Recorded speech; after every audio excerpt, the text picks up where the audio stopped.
anyone? No, we do not. Where are we at? We have to do the introduction of late items first. Oh, introduction of late items. We have the one late item under, we are having an in-camera meeting, sorry. That's correct. Under 91C of Labor Relations and Employment. Hey, now it got loud. Can hear it's like an echo in my ears. It's awesome. So with the late item, can I get a mover and a seconder for the adoption of the agenda? Moved by Councillor Braaten, seconded by Councillor Sim. All those in favor? And that's there. Nothing under 5. Sorry. Are there any conflicts, known conflicts of interest or pecuniary interest that anybody would like to declare at this point for anything further down on the agenda? Ken. Councillor Matheson, I think you have a conflict for the Wells Gray Community Forum. Is that even on here? Oh, it's 18.6? Is that on here? Yes? Yeah, 18.6. Yeah, I guess I would have a conflict on that. Any other? Councillor Sim, do you have a conflict on the school board grant request, being a board director? Or the outdoor classroom?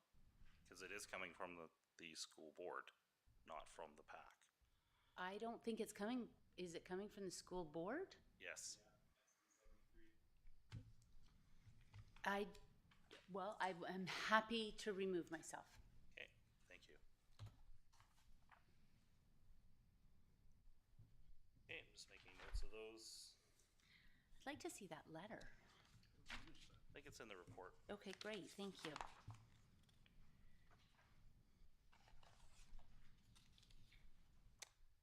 Just give me a second to catch up here. No, that's okay. Yeah, no, Yeah, I no trust problem. whatever you're saying. That's great. So sorry, that was 16.4 or 18.4 that 18.6. 18.6. 18.6 for Councillor Matheson? No. Which one is yours? Sorry, Councillor Matheson. 18.6. 18.6 is yours as well? Okay. Okay, 18.6.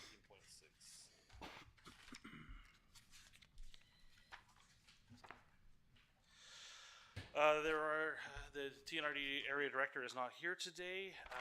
Delegations and presentations, we have none. Adoption of the minutes of the council meeting of May 2nd, 2023. What is the desire of council? So moved. Moved by Councillor Frizzle, seconded by Councillor Matheson. Any errors or omissions noted? If none, all those in favor? Adoption? Thank you. There are no adoption of minutes committee meetings, nothing on development and zoning, unfinished business. Reconsideration of tabled items, staff report, official community plan project. So, are we bringing that back? The official community plan thing, is that coming back on the table? It doesn't have to at this meeting. It could be at a future meeting.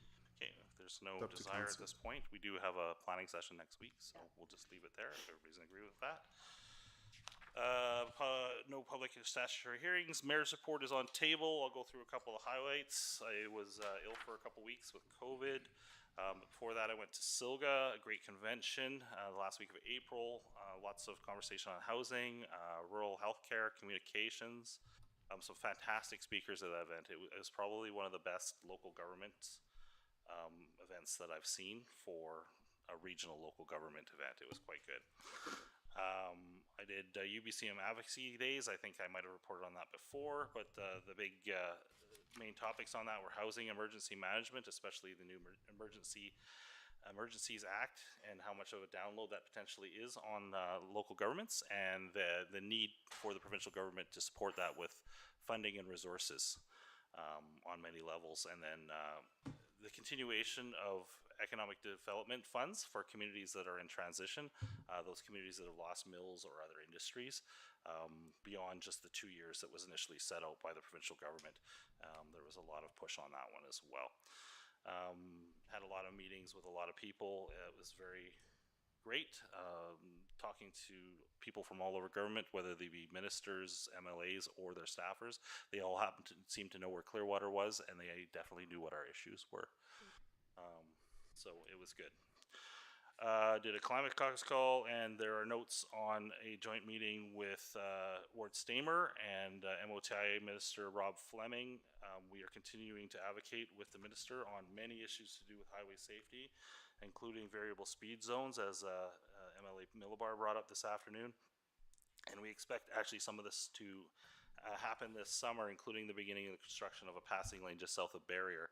And I am hoping to have a meeting unrelated to that with Minister Farnworth on RCMP levels when he's in Kamloops on May 2nd or June 2nd now.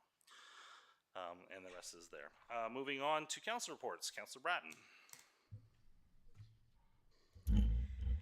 I don't have too much to report except for the May Day Parade is coming up this Saturday from 11 a.m. If you're coming with a float, you can start, have a bunch of rescue vehicles coming 45 minutes early. We're meeting at Kershaw Road. It is going to Camp 2 Road. Tell all your friends, because I actually had family members that weren't sure that it had changed route. So it's hilarious. Anyhow, things are going just dandy. I possibly could use 2 more people to help with roads that we're closing. Had a couple they can't come now. So anyhow, still searching for a couple of those, but everything's coming right together. And we're going to have a bunch of games. I have a lot of planned. Anyways, that's all I have to report. You, Councillor Frizzle. Thank you. We took a tour of the Dutch Lake road lines with the director, with staff and with True Consulting and some council members, and did a walk down and checked out the lines and sort of mapped out what we thought was a better route for parking and for roadways. So we should be getting a report from True Consulting on that soon.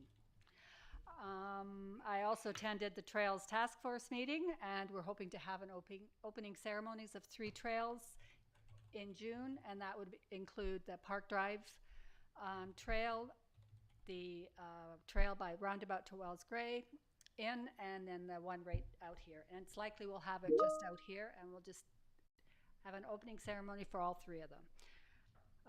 Tourism Wells Gray, at the meeting that was announced that that they did receive a large grant to do renovations at the Visitor Information Center, so they're very excited about that. They're going to get new heaters, new floors, new doors that automatically open. So that won't be starting though until October through winter, so that they can't do it this time of year, obviously. And I also was contacted by Sylvain Menard from the Clearwater Secondary School and said he had 20 students that needed volunteer hours, and was wondering if I knew of any seniors that might need some help with yard work. I says, I'll put the word out. So I got 15 people, 15 seniors that needed help. So I gave them names, numbers. They phoned them up. They gave them some more names. So they've got about 20 homes that they're going to go and help with yard work. And he is thinking about making that a regular feature for career prep courses. So that's nice. very Really exciting. great Yeah. job. So I was very pleased that we were able to get that going. So yeah, that's my report. Thank you for that. Councillor Herring. Yeah, been a busy work week, so I haven't had much in the way of council stuff going on, but a couple things I did notice. One is the Canada Dreams are here. The RVs are starting to fill up the parking lots. It's that exciting time. The tourism industry is about to go through its big spool up, so it's exciting. Definitely noticed that the Dutch Lake area is already brimming with people. The speed limit signs were good timing because this weekend there were lots of people down at the lake. Yeah. And aside from that, not much else going on. Okay, thank you. Councillor Mackenzie, it's your turn. Thank you, Mayor Blackwell. Nothing to report for me this time. Thank you. Councillor Matheson. Not a lot to report. I was with the Councillor Sim and Councillor Frizzle at the, and Councillor Braaten down at the line painting look at, and I think we've come up with a fairly workable plan, so looking forward to seeing that move forward. I attended the Murdered and Missing Indigenous Women event that was held here at the DOC, And it was a well-done event, very laid back, some very heartfelt speeches and presentations were brought out. One by Rose MacArthur's daughter, about Rose MacArthur, and her impact on people in the community and her recent death. And I managed they asked me at the last minute to do a little presentation. I managed to stumble my way through it without stumbling too much. And yeah, no, it was a good event. That's about it. Thank you. And yes, Rose is sorely missed. Yes. Sure. Councillor Sim. Thanks very much. Like what the councillor said, is on May the 4th to join the Trails Task Force, and I thought there was some really great discussion, certainly around parking and how to be more effective with it. True had felt that they were going to bring back that report relatively quickly because we had stressed it. Have they given staff a date when that would be coming back? I don't have a date at this time, but I anticipate it will be ready for the June 6th meeting. And sorry, they did get caught up in some of the emergency operations center work that we were doing as well, so it likely sidelined them from that report. Okay. Anyway, it was really nice to be with the Trails Task Force because it seemed like a very cohesive discussion and some very positive arrangements. And, you know, even I really appreciated the RV parking and noticing this past weekend that there's been sort of a shift of where that's parking, which is great. Also joined Councillor Braaten and Councillor Matheson for the pitch-in on the weekend, so thank you very much for that. And Councillor Braaten was very good about organizing that, and Mayor Blackwell providing all of the different supplies, etc. And it was nice to see a number of the community groups that were out and about and doing that tidy up. So I think it's an activity that's well worth it. Also the auxiliary tea, which I was joined by Councillor Frizzle, who joined for that, and it was another fun evening and just a really great cause. Just a shout out to our thrift store for $35,000 that was donated, and that thrift store has also donated another $5,000 to the food program at CSS. So amazing what social enterprise can do. And also had the opportunity to join the Family Indigenous Dinner on May the 9th at CSS, and that was the moose hide for missing Indigenous women for there. The Chamber meeting was also on May the 9th, and this afternoon I met with the Chamber team for their celebration, which is going to be October the 20th, so just save the date on that. Yeah, of the year, and I think that there's going to be some adaptions, and one of the things that for council to discuss is that the success of the volunteer tea was so strong last year. The question that was raised at the table is that a better venue to do Citizen of the Year?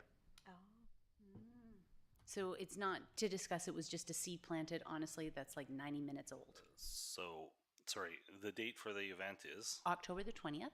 Okay, and then just to be clear, Citizen of the Year still be done by the Chamber or being done by? Just a discussion about how that might work. So it was just some musings, but that volunteer tea that council did last year was really a terrific event.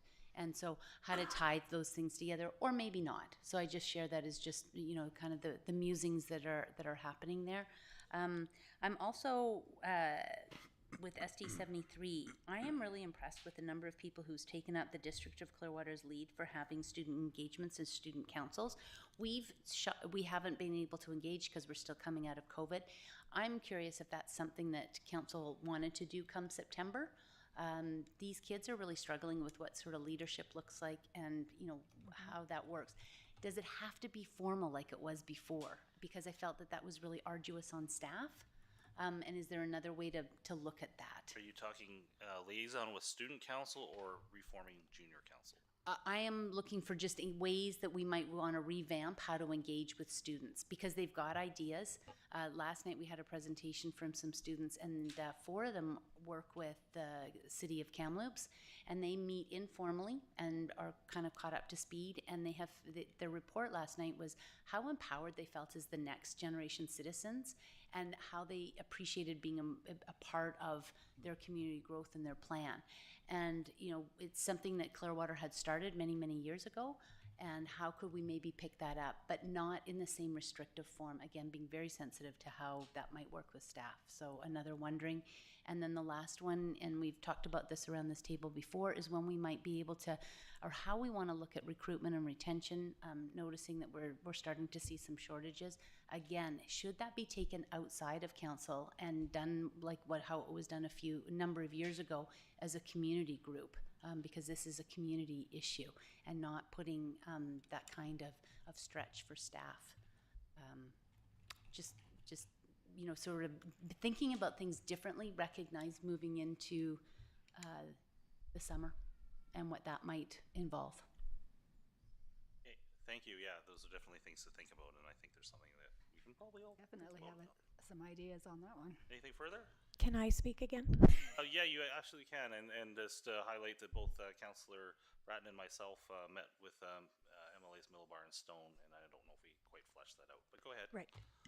Yeah, actually, we just did that earlier this evening, and that was quite interesting. I've never met him before, so nice to meet our MLAs. I just wanted to give a shout out with the pitch-in.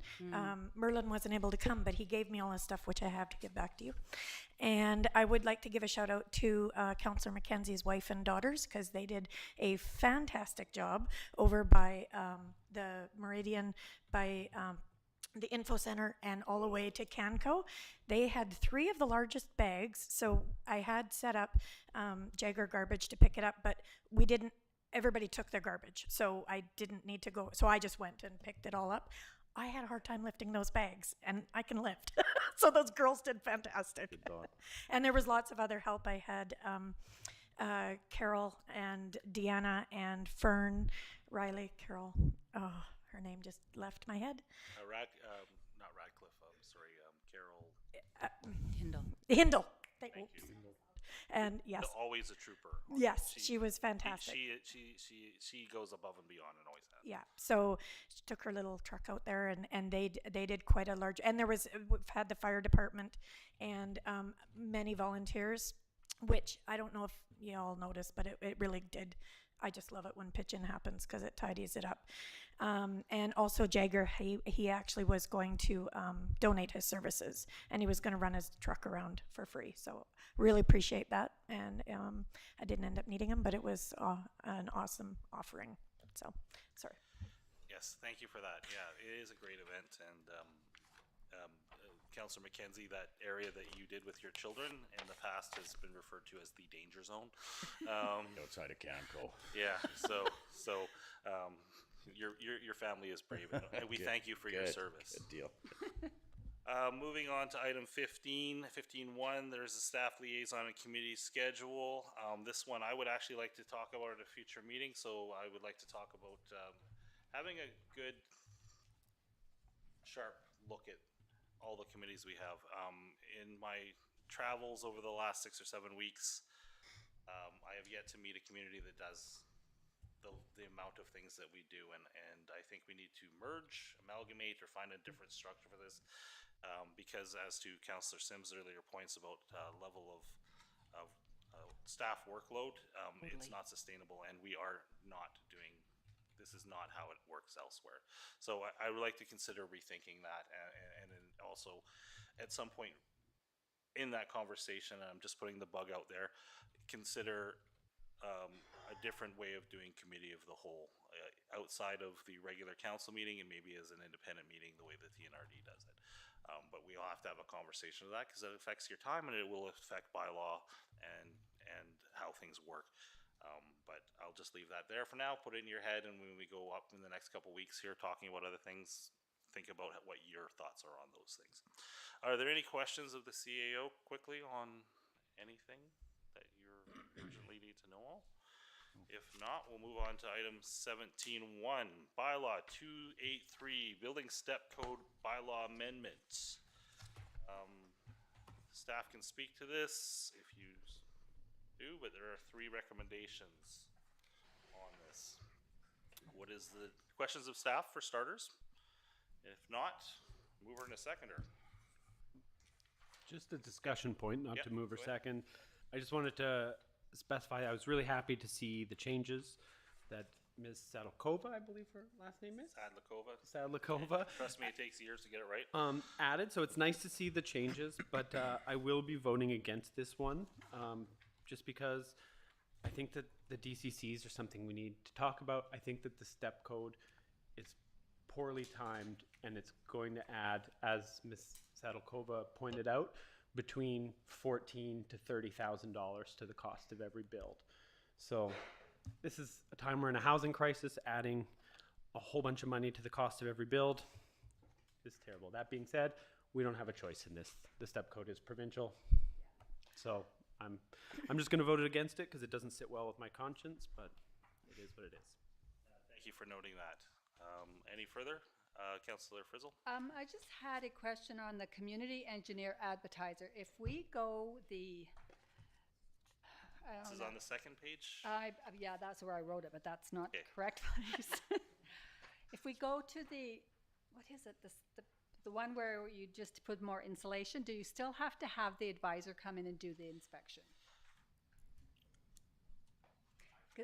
Okay, No, so the two options that she's talking about in here are prescriptive That's- versus performative. So it's one or the other. so we're looking at the prescriptive, correct? No, we're looking at either. So essentially, somebody can There's the decide choice. whether they want to go to the prescriptive, which is a higher standard of insulation than normal, or performative, where you'd have someone come out and test. One of these advisors, I forget what they're called, the climate. Community energy. Yeah. advisor. Yeah. Energy. And so Advisor. what she explained was that some of that it will involve costs, right? So it essentially being prescriptive, it may cost more because you're going to a higher standard And of time. insulation. The performative one would be more time because you have to bring someone from Kamloops, because our nearest certified energy advisor at this point would be Kamloops. There used to be a local one, and it's actually something I'd be interested in doing, but after I finish this job. It was Further questions on this? I believe we're just moving this for adoption, is that It's just correct? adoption. Okay, so do I have a mover and a seconder on this? Moved by Councillor Matheson, seconded by, okay, I'll move it. thank you, Councillor Frizzle, seconded by Councillor Frizzle. District of Clearwater bylaw number 283-2023, a bylaw to amend District of Clearwater building regulations bylaw number 129-2014. Whereas the Council of the District of Clearwater has adopted building regulations bylaw number 129-2014, and whereas the Council deems it desirable to amend bylaw number 129-2014, and now therefore the Council of the District of Clearwater in an open meeting assembles and acts as follows. This bylaw may be cited as the District of Clearwater Building Regulations Amendment Bylaw number 283-2023. All those in favor? We have 4. Those opposed? And would you like that noted?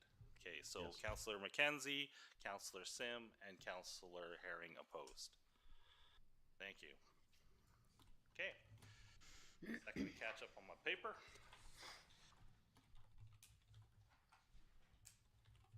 Okay, moving on to item 17.2, zoning amendment bylaw number 270-2023. The recommendation is that zoning amendment bylaw 270-2023 be read for a third time. Discussion. Questions of staff? Go ahead, Councillor Matheson. Just bring it up here. Yeah, I'm glad we're revisiting this zoning application. I spent time after the last meeting kind of reflecting on my vote at that time, and I feel that I did not make a vote in the best interest of the community. I'm using this as a learning experience as I grow into my role as a municipal councillor, understanding the processes better. You know, a few short weeks ago, myself, Councillor Sim, Councillor Herring attended the Provincial Housing Conference in Vancouver. And issues standing in the way of the housing was pretty much the same all across the province. Infrastructure, planning delays, red tape, lack of trades, cost of development, to mention a few. Communities are struggling to find affordable housing for healthcare workers, doctors, teachers, young families, service workers, people of lower income. This rezoning application, I feel, addresses a lot of what was discussed as at least a partial solution in our community to address those needs. It's close to infrastructure, water, sewer, trails, roads. It's affordable, ready-made, building-compliant code housing. It's close to all amenities, suitable for everyone from seniors on a fixed income to young families and single persons. It's near to the schools and hospitals, shopping, medical services, pharmacy, walking trails, and the zoning is supported by our official community plan. One of the common complaints we hear is it's difficult to get things done here, too much red tape, too many regulations, too many roadblocks, and I feel that as a member of council, did just that at the last meeting, threw a roadblock in the way of a developer. I had a conversation earlier today and was reminded that it's easy to say no, but it takes courage to see the possibilities and move forward from that. I have trust in the system and the professionals involved to move us forward in at least starting to change the housing crisis locally. And I understand the developer has been conscientious in his zoning application, has been working in a positive and respectful manner with the DOC, planning staff, and the CAO. We as municipal leaders are here to facilitate the zoning process, to allow trusted professionals to do their job and to work with developers to allow the process to evolve. I'd like to thank Alex Cruz for his professional report, professionalism that has brought us to this point. I look forward to seeing the project move forward without any further delays. Thank you, Councillor Matheson. Are there further comments? Councillor Sim? Yeah, and Councillor Matheson, I really appreciate the fact that you reviewed, and that does take courage. And you're right, it is in the spirit of the community building. I guess where I'm struggling in the different way is that currently his zoning, which is the compact residential R-2 zone, and what that allows is the principal uses are one single family dwelling or one duplex, and what's permitted is an accessory use, communal buildings, bed and breakfast, home-based business, as well as secondary suites. What I'm concerned about is by changing it to the manufactured home is it doesn't provide the same flexibility in terms of uses. So when the BC government talks about their missing middle, they're actually talking about a housing style, which is the row houses, which is the duplexes, and how to use more on smaller lands. I found that the developer, when he came forward with this in 2016, was very forward thinking. I loved his plan. He had presented 5 cul-de-sacs, so it felt very livable. And I like the fact that with this zoning under the R2 is that there's room for some outbuildings, whereas with our manufactured home, it doesn't have that same flexibility for the potential owner. And again, for people who are coming into the housing market, to have that secondary suite option would offset. But the manufactured home zoning, it wouldn't allow that same flexibility. So both zones are going to require some servicing by the District of Clearwater. And for me, I'm interested in what this council thinks in terms of the community vision and what that's going to look like in 15 years. Again, this is small. It fits what the government is asking. And I like the flexibility, and I also like how that would work as a community. I have some concerns about the 15 acres and having that very large ring road. I went back and I saw his development plan, which he's posted, and it doesn't, what I struggle with is that's a very long way. So for families, is where would their kids play? Where would they ride their bikes? The current zoning, to me, is that livability feature. Thank you. Further questions or comments? Anybody wish to move this? I'll move. Moved. Anybody second? Yeah, I'll second that. Thank you, Councillor Herring. Further discussion? On this one, 3 of you went to the housing thing. This one development, this one proposed zoning is not going to be all to end all for everything in this town. There are lots of different varieties of lots in this town, serviced, unserviced. We've got 2 on this agenda alone. Others that are probably coming forward in the future. I really think that this is the starting point for lots of different conversations about lots of different types of housing in this community. And I think this fits a need that's here. It's a need for, I'm not even gonna call it the missing middle, but it's the bottom to the middle. And it's the people that need to come to town and find a place to live. And one of the things that strikes me is allowing this with pre-manufactured homes. One of the struggles that's come up multiple times here is the inability to find a place for trades to live. The people that come here to build homes can't even find a place to live while they build the larger homes, the larger subdivisions. This is a real struggle with this, and I think we're in such a deep housing crisis right now. think this is a good start of one type of housing, of a lot of different types of housing that this town needs. Councillor Herring. Yeah, I think for me, the reason I'm seconding and supporting this development passing this zoning point is because the zoning discussion, from what I could understand, is predominantly about this developer wanting to do a denser style of development, which will allow more units on a smaller amount of land. The mobile home park designation allows, I believe it's 7 per acre, whereas the other designation allows less. That density is going to allow him to keep prices lower. It has impacts, of course, in terms of design and all of that stuff. But to me, we need to have that missing middle housing, and that missing middle, it's less specifically row housing, although that is the model in larger cities. I think it's more about where people enter the housing market so that they can build up an investment and build up to their next step within buying a home. So this gives a place where they can potentially keep the cost per unit low and hopefully keep that. As for the ring road issue and the design of the subdivision, that's stuff that we can govern only through bylaw. So if we want to change the mobile home park bylaw, we have to go through a wider process. I don't think we can negotiate developer by developer without, you know, sort of getting too in the weeds. I look at this as if I tried to build a big ugly garage and council said, no, we don't like garages, that wouldn't be allowed. But council could have, you know, setbacks and rules about how buildings look, all of that stuff in bylaw. So if we want to change how mobile home parks look in Clearwater in terms of ring road services parks, that's something to do through the mobile home parks bylaw, not through an individual zoning application. And that's my take on it. Councillor Sim, anybody Yeah. else? Oh, no. So with that, and I agree, I think that one of the challenges is that the developer would be looking at what our bylaws actually currently say about manufactured homes. And so to me, it would be in bad faith to change that. So it actually does specify, and he's been quite clear in his development plan that it would be ring road. So you're right, we wouldn't get in the weeds. We are agreeing to the zoning, and we're agreeing to what he's saying. And for me, it's, you know, we've got in there how there would be parking. I would be sorry to lose, because in his current one, as you say, density, there's 100 lots under the current zoning. And what I also appreciated was that there was a community center and other areas for people's things. And again, when people want to come to Clearwater, where do they put their paddle boards? Where do they put the things?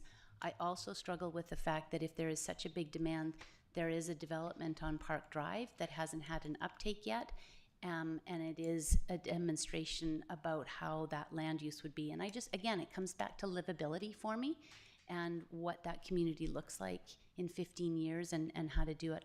I wish that we did have somebody here from planning, because my question was, could there be, could we do? What is the can? This 15 acres, does it all have to be mobile? Again, we don't have planning here. But I'm going to vote against it because I would like to see some alternatives to have a blended style, noting that, you know, Park Drive or Clearwater Valley Road hasn't picked up, and there's 100 units already zoned, which is more than what he's asking for. So. Okay, thank you. Any further comments or question?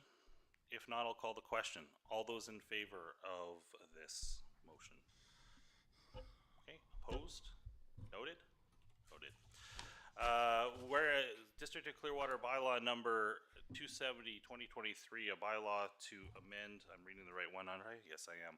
A bylaw to amend District of Clearwater zoning bylaw number 133, whereas an application number RZ 22-02 for amendment to the zoning bylaw number 133 has been made, and whereas the desirable changes to uses of land have been considered, and whereas the zoning amendment confirms to the District of Clearwater official community plan, now therefore the Council of the District of Clearwater in an open meeting assembles and acts as follows. This bylaw may be cited as District of Clearwater zoning bylaw number 133, amendment bylaw number 270, 2023. I'm going to ask you to vote again because it was supposed to do it in that order. All those in favor and opposed? Thank you. And that passes. Moving on to item 17.3. We are doing this one for adoption, which is bylaw number 280/2023. What is the desire of council?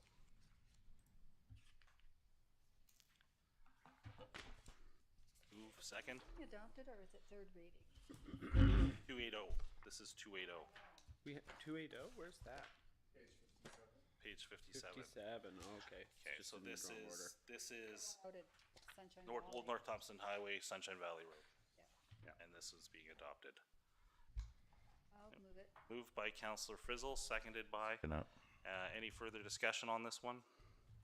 I did not meet the earlier meetings. My concern obviously on this one is fire flows. We do not have fire service out there, so there's going to be some work that needs to happen out there.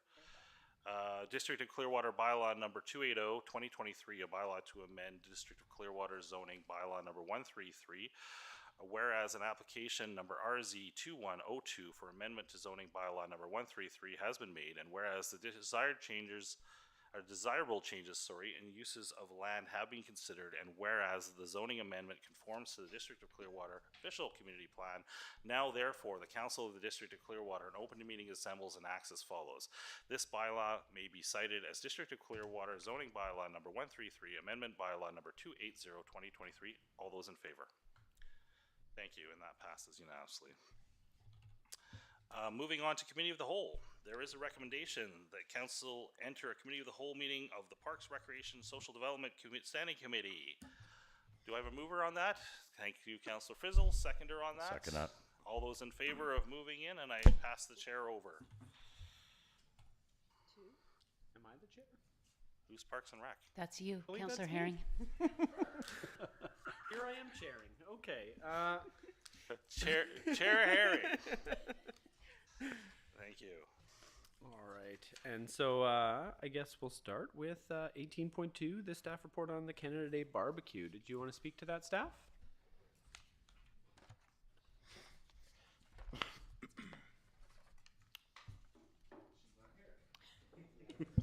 Not here. Okay, well, from what I see from this, Yeah, no, I'll speak to this because I did work with our Recreation, Culture, and Events Coordinator, Leanne, on this.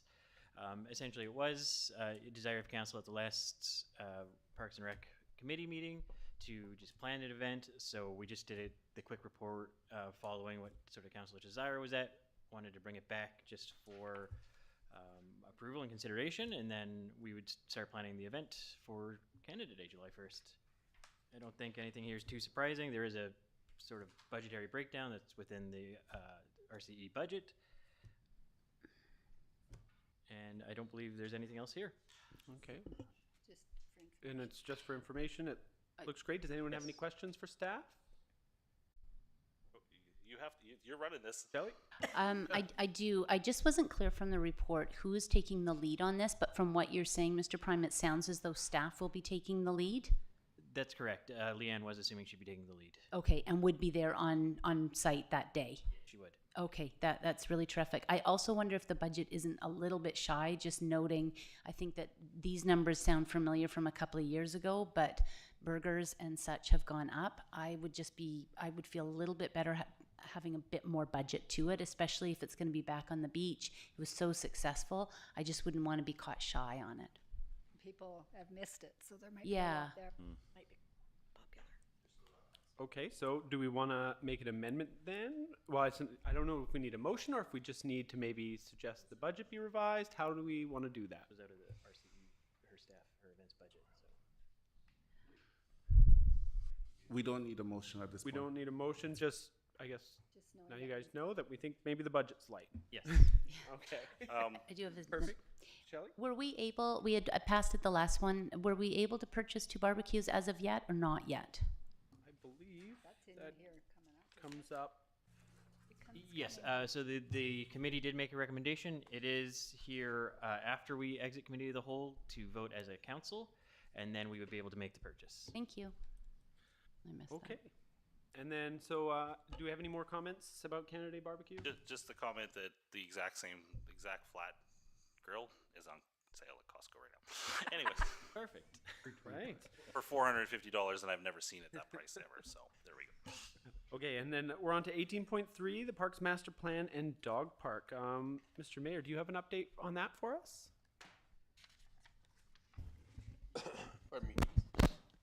Yes, I was asked to bring forward a staff report just outlining the history of the dog park and the Parks Master Plan, where it's been at when it's been discussed on council agenda in the past, and there's recommendations there for council.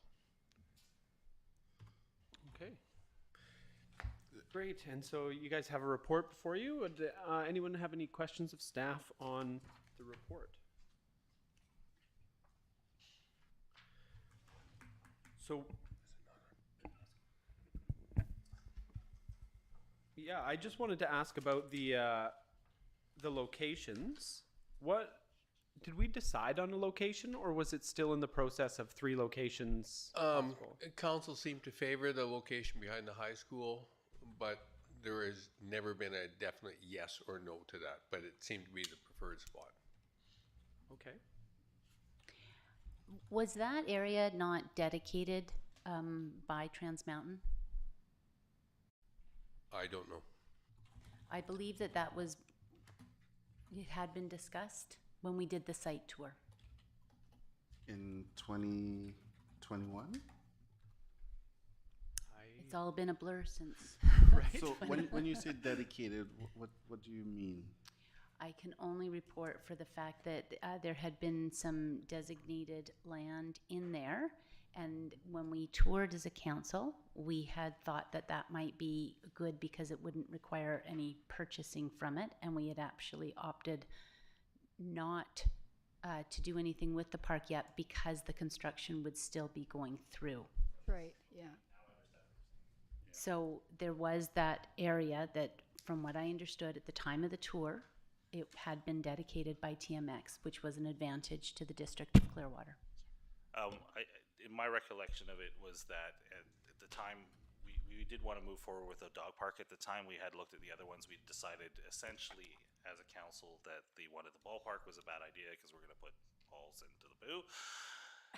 The one at the bottom of the hill is actually more appealing to me as time goes on, but the one next to the Trans Mountain Pipeline, because of the construction that would be going on there was absolutely no point in building anything there because it would likely just be damaged with the construction going on, or risk of damage. And at the time we'd also, as to the dedication, which I think, which my recollection of was that the original contractor for Trans Mountain, EA, Oh. SA Energy, at the time had actually committed to clear and potentially fence that land, and that dissolved with. Okay. Yeah, as I said, it was pre, and it's been a long time. I'm just going on the meetings that It's we had. before COVID. Everything's a long time ago. Yeah. Personally, like, reopening this has really brought back. I think the dog park discussion is super important, and I want to proceed with one. I'm not a fan of this style of dog park, simply because the small lot dog park in the middle of a residential area is great for small dogs, but without access to water, a place to walk. Like, generally when people are taking their dogs out, it's for exercise. So a size of 3 lots, you're not getting the same exercise value as, say, a trail with access to water. So we've seen people use the Dutch Lake boat launch for walking their dogs near water. We've seen a lot of people along the levee wall, which we don't own all of. But I mean, I have to say there's people there all day, every day with their dogs. It's a great place to walk. I just don't see the vision for like a small residential lot being a worthwhile dog park. And that's just my own personal opinion on it. Where does the rest of the people feel on that? I think that you've raised some great points, and I think you've hit a number of them that were discussed at the time. And one of the reasons why that particular area had been favored is, one, because it was on an existing trail, so people could walk to it. I believe that there is a fire hydrant, so it had access to water, not a lake-style water for sure, but definitely there. And I think that one of the reasons why I'm still a fan of it is because it becomes a social gathering place, which I think is also important. Does it hit all the needs? 100% not, but it hits a number of them when I look at people, and it becomes a very nice social gathering and in response to the community, especially with 2 potential developments going along that way, and that trail access. I think it's a great location as a start. Okay. Anyone? Any other comments? Yeah, I'm going to agree with Council Sim on all those points. Having taken my dog to the very similar sized one in Kamloops, it was a fantastic social experience for a dog that didn't get 8-10 dogs at once socialization. She was completely overwhelmed and then loved it. And then to the original discussion about dog parks when we were having this was dog park one of. Yeah. One of 2, one of 3, one of 4, fully recognizing that something on a river or on a lake at some point needed to be part of that discussion. Because they're, people that have water dogs, that's a thing that they want. And we needed to create a safe space for that as well. So if we're looking for a motion on this, I would move that we go with that park on Park Drive. So that's option 2, I as believe I so. understand it. So you're moving option 2? I'd move option 2. All right. Let's get this started. I'll second it. You'll second it? Okay. Further discussion? I just think that it's just a good opportunity to get the dogs out. And I was not a fan of a dog park at all because I thought, dogs can just run around. But I've come around and I understand the need, and I agree. It's one of 1 to 4, So I think this is a good idea. This is a good start. Okay. I'd like to add something. Something I do see quite a lot at the high school, and Darren has had to comment a few times. Lots of people bring their dogs to walk the field, and it becomes a situation in the spring and fall. So if they had that spot there, it's still where they want to go, and they don't seem to care. There's no water on the field, but whatever. I'm not. Good point. I just happen, and when their grass is trying to grow, it becomes an issue. So. All right. Any further comments? All right. Then let's call the question. All those in favor? Okay. And that passes. Next, we have move out of committee of the whole. I need a recommendation. All right. And seconded. All right. And then all those in favor, we pass it. There we go. Thank you, Councillor Herring. Recommendations from May 2nd, 2023, Parks and Recreation and Social Development Committee. First recommendation, the council directs staff to purchase 2 barbecues, one with a flat top to utilize at events with a cost up to $3,500 to be funded from council contingency. What is the desire of council or comments? So moved. So moved by Councillor Sim. Second by Councillor Mackenzie. Further discussion? Love that we're investing in this. I think we can use it in a lot of things, especially moving forward with social events and building community in the future. All those in favor? Thank you. That passes. The next recommendation there is the council direct the Recreation, Culture, and Events team to prepare a candidate event for July 1st, 2023. So moved. Thank you, Councillor Mackenzie. Seconded by Councillor Matheson. Further discussion? Go ahead, Councillor Frizzle. Should we add a cost to this now? Or is that, I think staff actually stated that we did not need to do this. We don't need to do it, so we don't have to add it there? but we don't need to officially state it. We'll make it. They will make it work. Okay, fair enough. Okay. Any further discussion? If not, all those in favor. And moving to item 18.6, Wells Grade Community Forest recommendation for Raft River Outdoor School. The 2 councillors will step out. Thank you. And we'll have a discussion on this.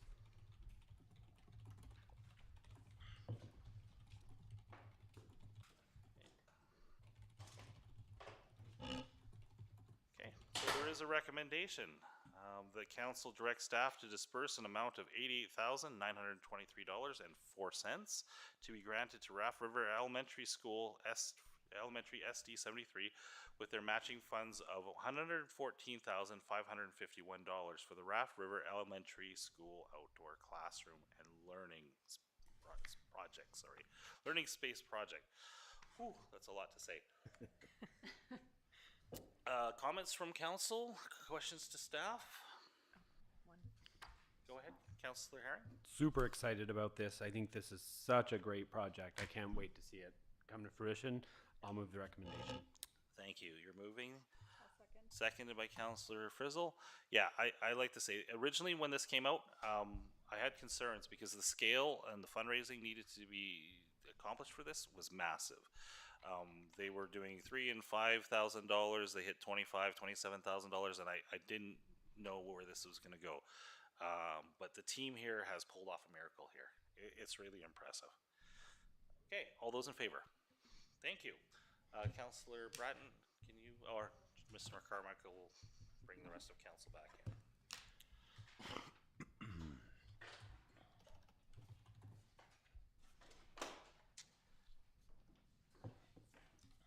Music. We were quick. There is no correspondence. Response required. Correspondence information only. BC Hydro annual report. A lot in there. Didn't say anything about our lights. Didn't say anything about our lights, but it's taken They've care got of. our money. So. No Taken care of. updates. There are no notices of motion. Comments from the public. Anything that the public would like to talk to us about today? Relating to the agenda? Is it relating to the agenda? Relating to the agenda, but come on up. Yeah, I believe you're bringing the agenda with you, so feel free to. Please let us know your name as well. That would be great for the record. So again, I'm Diane DeKelver. The question about this dog park, I think with all the tourists in town, back and forth, I think we should probably have something closer to where they're located, like whether on the highway, because they don't go over to the school, so I don't know what the thing Yeah, would be. we had actually considered Weyerhaeuser, the splash park, adjacent to the splash yeah, park, that's but we're putting that right in people's backyards. true too. Yeah, so it is always a balancing act when you have barking dogs, when you have what dogs do. Exactly. Well, who cleans that up too, by the way? So that is the responsibility of the owners. There will be stations there. There will be garbage cans. There will be collection bags. There will be scoopers. That's general practice at most of these places. There's also usually, well, there should be a water fountain because the dogs will get dehydrated. Right. But it is the responsibility of the owners. And in most cases, I've seen 95% of the owners do actually take care of that. And if not, it falls on parks contractor or whoever we assign that to. Or even if we did it at Thompson Park, I mean, would that be Yeah. possible? Yeah, the nice thing about having the dog park is that you do have that facility, you do have that can for it to go in. When I ran North Thompson Park, it was hellish because we would find little baggies everywhere. Oh, okay.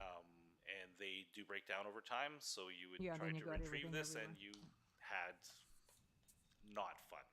So, yeah, it is a... Just a thought. Yeah, it is. And to the conversation that Park 2 and Park 3, when we do another dog park, we will take that into consideration.